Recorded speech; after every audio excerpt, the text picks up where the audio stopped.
আজকে যে কাহিনীটা ঘটছে আপনার মনে করেন বর্তমান সময় সোশ্যাল মিডিয়ায় যেটা হট টপিক, ওই যে জামাতের সাতক্ষীরার জামাতের এমপি বুড়া বেডা আর যে এই অল্প বয়সী একটি তরুণী, এই যে কর্মকাণ্ডটা আজকে সোশ্যাল মিডিয়ায় ভাইরাল হয়েছে। এখন ব্যাপার হইছে এইটার অনেকগুলা দিক কিন্তু মানে মনে করেন এখন আমাকে মাথায় ঘুরতে আছে। প্রথম কথা, ওই বেটার যখন ধরার পরে উনি কইলো কি যে আজকে প্রথমবার আইছি।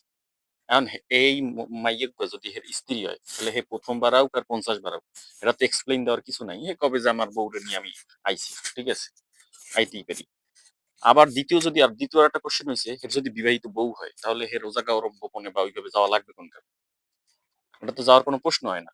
আর একজন মুসলিম হিসেবে হে বিয়ে যদি করিয়ে থাকে, ছোট হরুক বড় হরুক, এটার সমালোচনা হে বিতর্কে আমরা যাই না। আমরা ধরেন সরল ভাবেই ভাবতে আছি যে সে যদি বিয়ে করিয়ে থাকে সেটা তো অ্যানাউন্স করিয়ে করবে, তাই না? এটা তো এরম গোপনে করবে না। এখন ফাঁস হইছে পরে এখন কইতেছে আমার বউ এই সেই। আবার আমরা দেখলাম যে ওই মেয়েটা একদম অবিবাহিত। আমরা একটা কাগজ সোশ্যাল মিডিয়া ভাইরাল হয়েছে বা আমরা দেখছি, অনেক সংবাদ মাধ্যমে আইছে যে ওই মেয়েটা অবিবাহিত এবং এসএসসি পরীক্ষা দিয়েছে মনে হয়। তো এই যে কাহিনী, আবার এই মাইক করতে সময় মাইক কয় আপনারা তো এগুলো ভিডিও করবেন না নে, এই সেই নাম জিগাইলে নাম কইলে একটা, আবার ইসে দেখলাম আর একটা, হইতে পারে ওটা ডাক নাম। তো এই যে ধোঁয়াশাগুলা, ঠিক আছে, এগুলো কিন্তু মনে করেন একদম ওই বেটা যে মানে আজির নাজির মিথ্যা কথা কইছে এটা কিন্তু মোটামুটি স্পষ্ট। এখন আবার দেখতেছি যে কোন জেলা আমির নাকি জামাতের, সে বলল যে না, তারা বিবাহ করেছে। বিবাহ করেছে। এর স্ত্রী, ওই বুড়া বেটার স্ত্রীটা হেভিডিরে পাইছে, মানে কি কম, হেভিডিরে পাইছে অসহায় বিডি। হেভিডিরে জোর গিয়ে স্ক্রিপ্ট ধরাই দিয়ে দেখলাম যে বক্তব্য দেওয়াই দিলে যে হাই বিয়ে টিয়ে হাসছে টাসছে। মানে এক কি কম, বুড়া বয়সে মানে এত শরীরে কারেন্ট যে আপনার মনে করেন অল্প বয়সের ওই তরুণী মনে করেন ফের করা লাগবে। বিয়ে করছে কিনা জানি না, আল্লাহ মাহমুদ ভালো জানে। কিন্তু ইয়া ইয়া এখন কি কম কয়েন এই বিষয়ে। আর ওই মাইক গড়েও কই, ওর মনে করেন এত মানে দুনিয়ায় মানুষ থাকতে এত ভালো লাগছে, মানে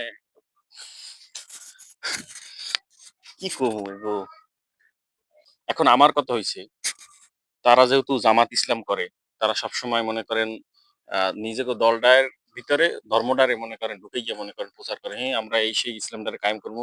আর আমার কথা হচ্ছে সে যদি বিয়া বহির্ভূত কোনো মানে ওই মেয়েটারে নিয়ে ওইখানে যায় বা কিছু, তাহলে ইসলামী শরিয়া অনুযায়ী তার বিচারটা তারা করুক, আমরা দেখি। আর হেরা যদি মনে করেন এখন শাক দিয়ে চিংড়ি মাছ ঢাকার চেষ্টা করে এবং ঢাকে, তাহলে আর কি কমু, এ বিষয় নিয়ে কিছুই করার নাই। আর আরেক দল দেখলাম ওই যে পোলাপান, ফের কর্মী টর্মী মানে আমার নেতার কিছু হলে জ্বরবে আগুন ঘরে ঘরে। এই কর্মীরা সে বলল, তারা বলল কি যে এগুলো এআই দিয়ে তৈরি। এখন আবার কইতেছে এর বউ, আবার কইতেছে মনে করেন এই সেই প্রথমবার আইছি। কি কমু, মানে কোনো দিক হিসাব মেলে না। হয়তো বা ওই বুড়া কাকু হিসাব বিজ্ঞানের স্টুডেন্ট, হেলে গিয়ে হিসাব টিসাব ভালো বোঝে, আর আমরা সব অশিক্ষিত যারা আছি দেশবাসী। যাই হোক, এই ঘটনার মাধ্যমে সে আলোচনায় না থাকলেও এই ঘটনার মাধ্যমে সে বিশ্বের বহির্বিশ্বে ছড়াই গেছে যে সে জামাতের একজন বড় নেতা, এটা আমরা সবাই জানতে পারছি। আর যে রুমের ভিতরে যে কার্যকলাপ সেটাও জাতি জানতে পারছে। কারণ সত্য অসত্য সবই সামনে চলে যাবে, আনে সমস্যা নাই। আর না এলে তো কিছু হরার নাই। আমরা সাধারণ পাবলিক, আমাকে করা উচিত সবাই পাবলিক। খাইছে রে খাইছে, যুব সমাজ শেষ। বুড়া আর গুড়া মিলিয়া যুব সমাজকে পুরো খাইয়ে দিয়েছে। সবাই ভালো থাকেন।